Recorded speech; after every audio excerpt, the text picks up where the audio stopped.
ओम गम गणपते नमः।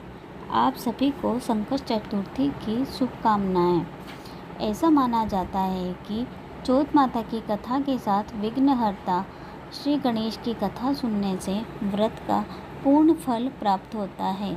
आइए सुनते हैं चौथ माता की कथा। रुको। एक बूढ़ी माँ और उसका एक बेटा था। बेटा गाय चराता था। बूढ़ी माँ बेटे के लिए 12 महीने की 12 चौथ किया करती थी। बूढ़ी माँ हर चौथ के व्रत के दिन 5 चूरमे के लड्डू बनाती। एक चौथ माता को, एक गणेश जी को चढ़ाती, एक हथकर को निकालती, एक बेटे को खिलाती और एक स्वयं खाती। बेटे को किसी ने भड़का दिया कि तुम्हारी माँ तो चौथ माता के नाम पर चूरमे के लड्डू बनाकर खाती है और तुम्हें ठंडी बासी देती है। इस पर बेटा माँ से बोला, माँ, मैं तो ठंडी बासी खाकर गाय चराकर लाता हूँ और तुम चूरमे के लड्डू बनाकर खाती हो। अतः या तो आप मुझे छोड़ दो या तो चौथ माता को छोड़ दो। तब बूढ़ी माँ ने कहा, बेटा, मैं तो तेरे लिए ही चौथ का व्रत करती हूँ, चौथ माता को नहीं छोड़ सकती। इस पर बेटा परदेश जाने लगा तो माँ ने कहा कि बेटा, परदेश तो जा रहा है पर ये आंखें ले जा। अगर तेरे ऊपर कोई संकट आवे तो चौथ माता का नाम लेकर इन्हें पूर देना, संकट टल जाएगा। बेटा माँ के द्वारा दिए हुए आखा लेकर विदेश रवाना हो गया। थोड़ी दूर चलने पर भयंकर नदी आई। कहीं से भी रास्ता नहीं मिल रहा था। तब बेटे ने आखा पूर कर कहा कि हे चौथ माता, अगर आप सच्ची हो तो रास्ता बना दो। इतने में ही नदी में रास्ता बन गया। आगे बढ़ने पर भयंकर जंगल में रास्ता भटक गया। तब आखा पूर कर चौथ माता का नाम लेकर आखा पूरे तो रास्ता मिल गया। उस रास्ते में एक राजा की नगरी थी। वह वहाँ पहुँचा। तब उस रास्ते से एक राजा की नगरी में पहुँचा। वहाँ का राजा एक आदमी को अपने हाव में चुनवाता था। तब उसका हाव पकता था। उसने देखा कि एक विधवा माँ आटा पीस रही है और रो रही है। तब उसने पूछा कि माँ क्यों रो रही है? तब वह बोली कि मेरे एक ही बेटा है और उसकी भी कल राजा के यहाँ बलि दी जाएगी।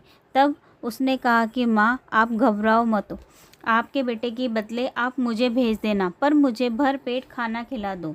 और वह खाना खा के सो गया। विधवा माँ सोचती रही कि मैं दूसरे के बेटे को कैसे भेजूं।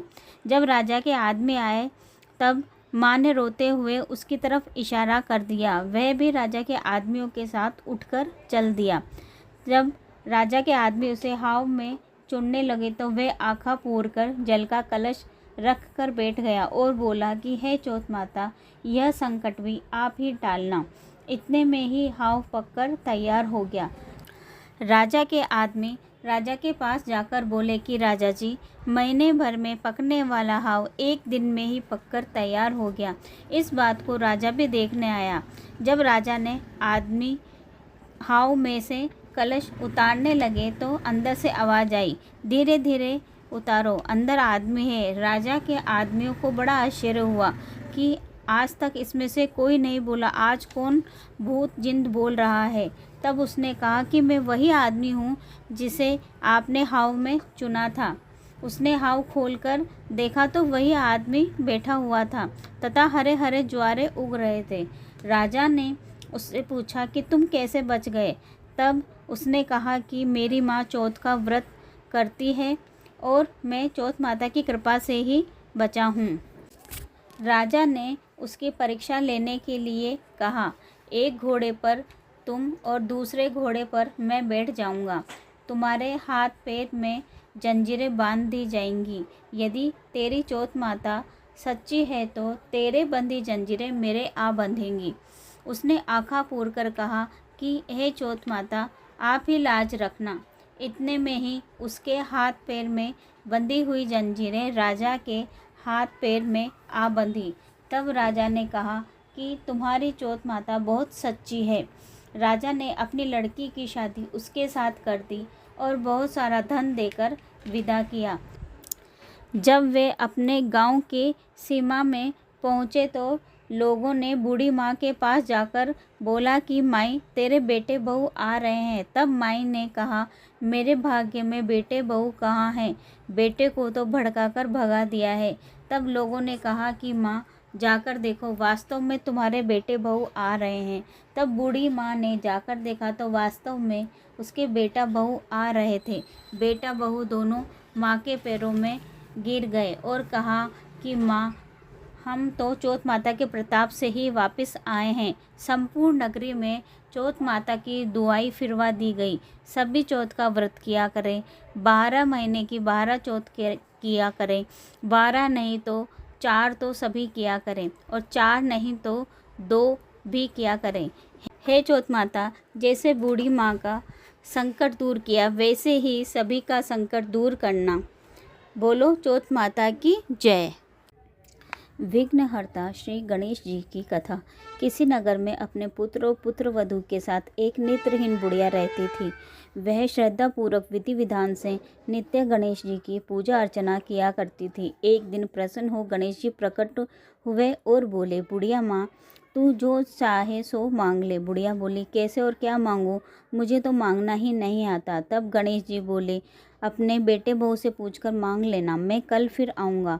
बुढ़िया ने बेटे से पूछा तो बोला धन मांग लो, बहू से पूछा तो बोली पोता मांग लो। तब बुढ़िया ने सोचा कि ये दोनों अपने अपने मतलब की बात कह रहे हैं, अतः बुढ़िया ने पड़ोसनों से पूछा।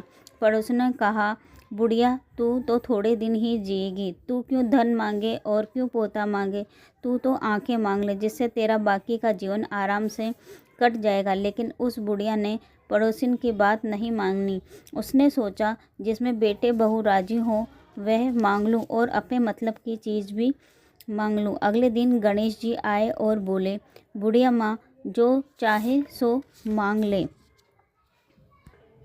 बुढ़िया बोली, यदि आप प्रसन्न हो तो 9 करोड़ की माया दें, निरोगी काया दें, आँखों की रोशनी दें, पोता दें, सब परिवार का सुख दें और अंत में मोक्ष दें।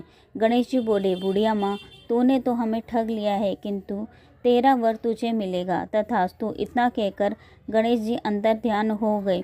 बुढ़िया को वर के अनुसार सब कुछ मिल गया। हे सिद्धि विनायक गणेश जी, जैसे तुमने उस बुढ़िया को सब कुछ दिया, वैसे ही सबको देने की कृपा करना। बोलो गणेश भगवान की जय।